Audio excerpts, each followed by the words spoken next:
Hey everyone, welcome back to the channel. I'm the Gameopedia, and I'm truly glad to have you here with me today. Thanks for joining in. I hope you're all having a great day, and if not, I hope this video brings a little joy your way. Today, we're diving deep into the world of gaming to uncover some true hidden gems you might not have discovered yet. We're talking about those games that may not have had huge marketing campaigns, but are packed with heart and creativity. These are the hidden gems, the unsung heroes, the masterpieces that deserve so much more attention. We've all found those special games, maybe during a sale or thanks to a friend's tip, that completely surprise us. Today, I want to be that friend for you. I've put together a list of 5 incredible games that I believe are truly underrated. So, get comfortable, grab a snack, and get ready to discover some new favorites. And remember, I want to hear from you too. While I share my picks, think about your own hidden gems. Get those keyboards ready and drop your suggestions in the comments below. Let's get started. All right, first up on our grand tour of hidden-ish gems is a game that has a massive cult following, but I still feel like not nearly enough people have experienced its magic. We're talking about the one, the only Hollow Knight. Now, I know what some of you are thinking, Gameopedia. Everyone knows Hollow Knight. But you'd be surprised. For every person who's descended into Hallownest, there are 10 more who've only heard whispers of its name. This isn't just a game. It's an experience, a masterpiece of mood and exploration crafted by the tiny team at Team Cherry. From the moment you drop into the forgotten kingdom of Hallownest, you're hit with this incredible sense of atmosphere. It's melancholic, it's beautiful, it's haunting, and it's all drawn in this gorgeous, hand-animated art style that is just, well, chef's kiss. You play as the Little Knight, this silent, enigmatic vessel, on a quest to uncover the secrets of a fallen civilization. The world is vast and interconnected, a true Metroidvania in every sense of the word. Every new area you discover feels distinct, from the lush greenery of Greenpath to the solemn, rainy streets of the City of Tears. And let's talk about the challenge because, oh boy, this game will test you. It's tough, but it's fair. The combat is simple to learn, but incredibly difficult to master. You will die. A lot. You'll face off against these massive, epic bosses that will make you want to throw your controller through the wall, but the feeling of finally beating them? Pure euphoria. It's that Dark Souls level of satisfaction, where every victory feels truly earned. The sound design is another level of genius. Christopher Larkin's score is one of the best in all of gaming, I'm not even kidding. Each track perfectly captures the essence of the area you're in. It can be somber and reflective one moment, and then swell into this epic orchestral battle theme the next. The gentle pitter-patter of rain, the echoes in a vast cavern, the skittering of little bug enemies, it all works together to immerse you completely. What really gets me about Hollow Knight, though, is the lore. The game doesn't hold your hand or spoon-feed you the story.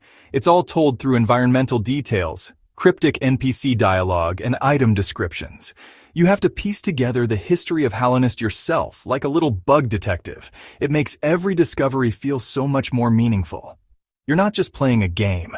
You're uncovering a deep, tragic, and fascinating history.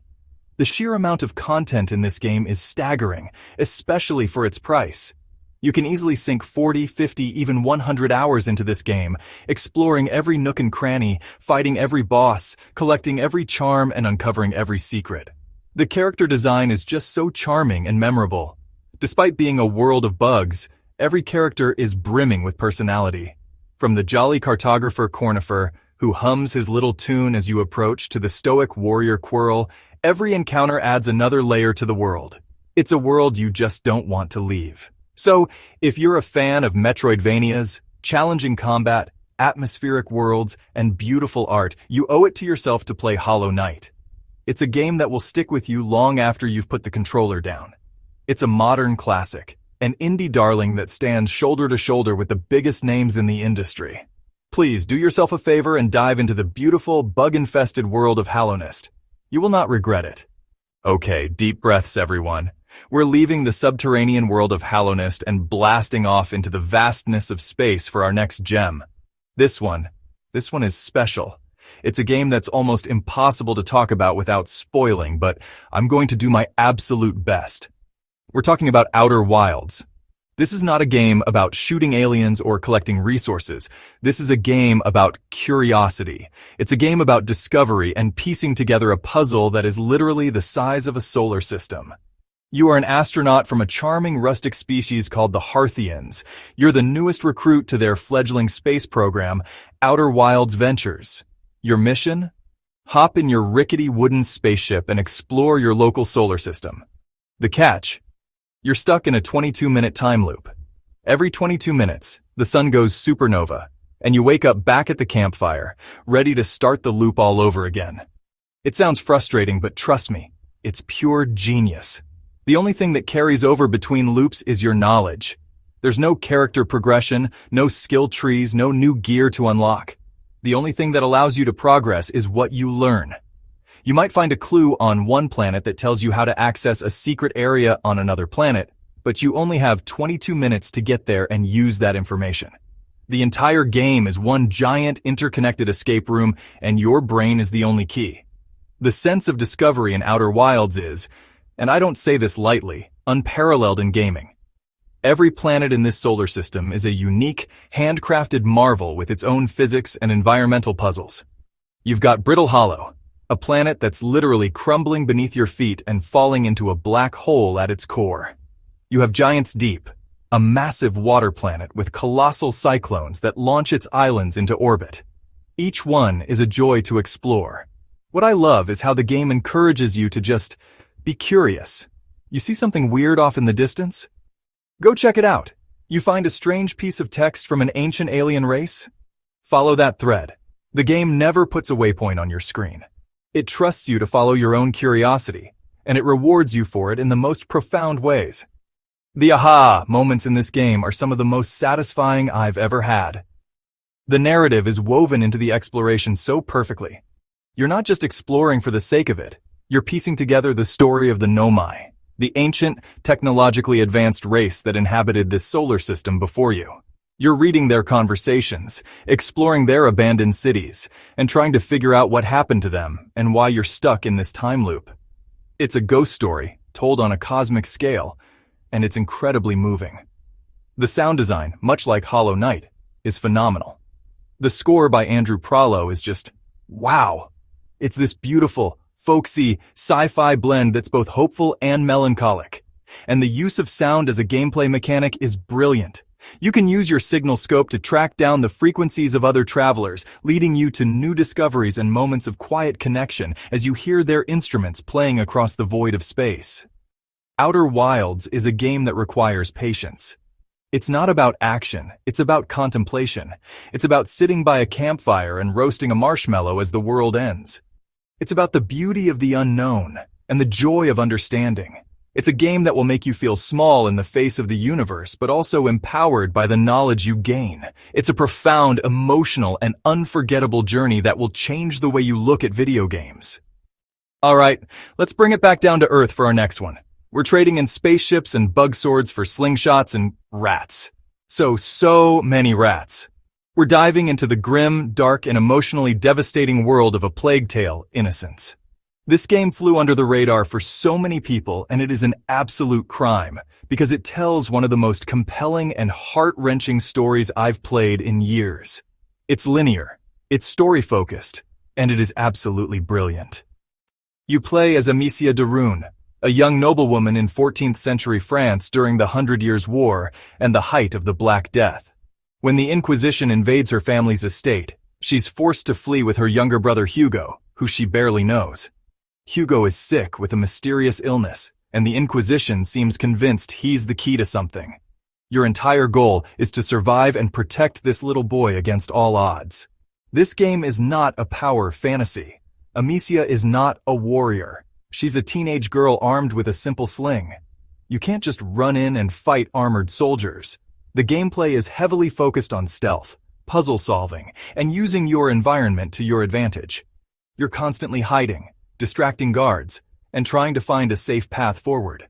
It creates this incredible tension where you feel genuinely vulnerable and outmatched, which makes every small victory feel like a monumental achievement. And then, there are the rats. Oh my goodness, the rats. The game depicts the plague as this supernatural swarming tide of death. We're not talking about a few rats here and there. We're talking about thousands, a literal ocean of squeaking, flesh-eating rodents that consume anything not touched by light. They are a force of nature, and your only defense is fire. The puzzles involving manipulating light sources to create safe passages through these rat swarms are both terrifying and incredibly clever.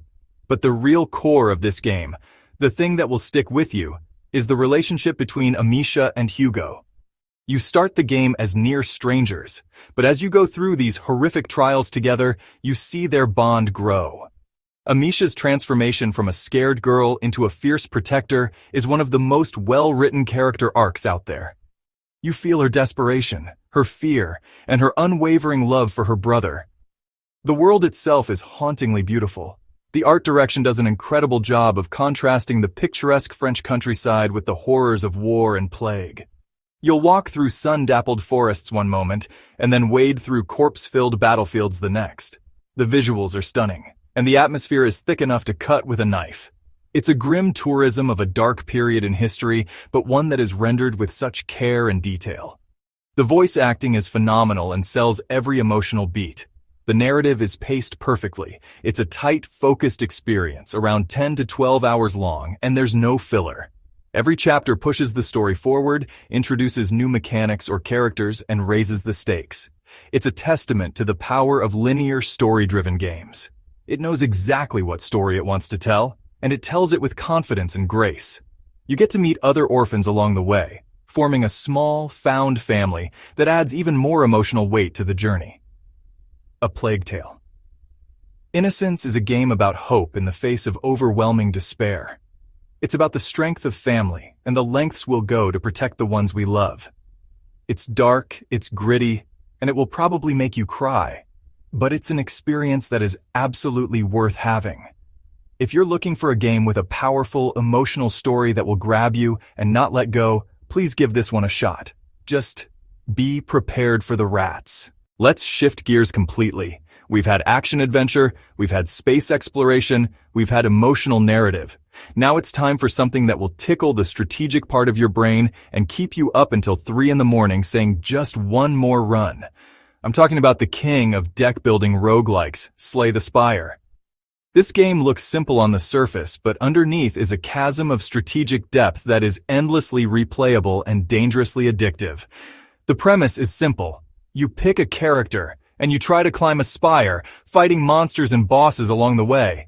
Your abilities are all tied to a deck of cards that you build as you go. After each fight, you get to add a new card to your deck from a random selection. You'll also find powerful relics that grant you passive abilities, and you'll come across shops and events that can help or hinder your run. The goal is to build a synergistic deck that can handle anything the spire throws at you, and that's where the genius lies. No 2 runs are ever the same. The cards you're offered, the relics you find, the path you take up the spire, it's all randomized. You have to adapt your strategy on the fly based on what the game gives you. Maybe one run you'll build an ironclad deck based on building up massive amounts of block, and the next you'll create a silent deck that focuses on poisoning the enemy and drawing 1,000,000 cards with shivs. The possibilities feel infinite. The game is incredibly well balanced. There are 4 distinct characters to play as, each with their own unique card pool and mechanics. The Ironclad is a warrior who uses his own health as a resource. The Silent is a rogue who uses poison and a flurry of small attacks. The Defect is a robot who summons and channels elemental orbs. And the Watcher is a monk who switches between calm and wrath stances. Each one feels like a completely different game, offering hundreds of hours of gameplay just learning their intricacies. Slay the Spire is the epitome of easy to learn, impossible to master. The basic mechanics are straightforward, but understanding the deeper synergies, knowing when to take a card and when to skip, when to fight an elite enemy for a relic, or when to rest at a campfire, that's the real game. It's a constant series of interesting decisions. You're always weighing risk and reward, and a single bad choice can end your run. But that just makes you want to jump right back in and try again with a new strategy. The visual style is simple but effective. It has this quirky, slightly grim fantasy art style that's very clean and readable. Most importantly, the user interface is perfect. Everything you need to know is clearly displayed on the screen. You can see the enemy's intent, so you know if they're going to attack or debuff you, allowing you to plan your turn accordingly. It removes the randomness of enemy actions and puts the focus purely on your own deck building and tactical decisions. This game is pure, uncut gameplay. There's not a deep story or cinematic cutscenes, it's all about the mechanics. And those mechanics are so finely tuned and so satisfying that it doesn't need anything else. It's the perfect game to play while listening to a podcast or watching something on a second monitor, but it's also deep enough to command your full attention. It respects your time and gets you right into the action. The community around this game is also incredible. There are daily challenges, custom modes, and a thriving modding scene that adds even more characters, cards, and relics to the game. It's a game that has been supported and loved by its developers and its community for years, and it shows. It's a masterclass in game design, taking a niche genre and polishing it to a mirror shine that even people who've never played a card game can fall in love with. If you have even a passing interest in strategy games, card games, or roguelikes, Slay the Spire is a must-play. It is the gold standard for the genre. Be warned, though, it is digital controller crack. Once it gets its hooks in you, it does not let go. You will lose sleep. You will see card synergies in your dreams, and you will love every single second of it. Last, but certainly not least, we're diving into the neon-soaked, synthwave-fueled, hyper-violent world of Katana Zero. If you're a fan of games like Hotline Miami, you're going to fall head over heels for this one. This is a two-dimensional neo-noir action platformer that is all about style, speed, and precision. It's a game that makes you feel like the coolest, most unstoppable assassin in the world, one perfectly executed room clear at a time. You play as the Dragon, a katana-wielding assassin who has the ability to manipulate time. The core mechanic is that you can slow down time to a crawl, allowing you to deflect bullets with your sword, dodge attacks, and plan your movements with surgical precision. Oh, and one other thing. You die in one hit, just like your enemies. Every level is a puzzle box of death, and you have to figure out the perfect sequence of moves to clear it without getting touched. The twist is that you're not actually playing the level in real time. You're planning it. Once you successfully clear a room, the game plays back your entire sequence at full speed without the slow motion. It looks like a flawlessly choreographed action scene from a movie, with you effortlessly cutting through enemies, dodging bullets, and kicking down doors. It is one of the most satisfying feedback loops in any game, ever. It makes you feel like an absolute badass. The story is surprisingly deep and incredibly intriguing. It's presented in this non-linear, mysterious way.